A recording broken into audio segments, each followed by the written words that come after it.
তার মানে নবী গো, কিয়ামতের কঠিন ময়দানে আপনি হবেন রাজ সাক্ষী।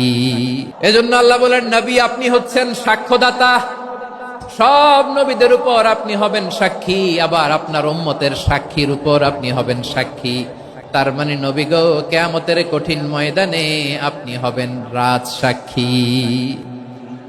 বিশ্বনবী কি সাক্ষী? আওয়াজ করে বলেন, রাজ সাক্ষী, সব সাক্ষীর বড় সাক্ষী। এজন্য বিশ্বনবীকে আল্লাহ তাআলা প্রথম যে বৈশিষ্ট্যটা দিয়েছেন সেটা হচ্ছেন শাহিদ। তিনি সাক্ষ্যদাতা, witness for all messenger of God and for all of us. সুবহানাল্লাহ পড়েন।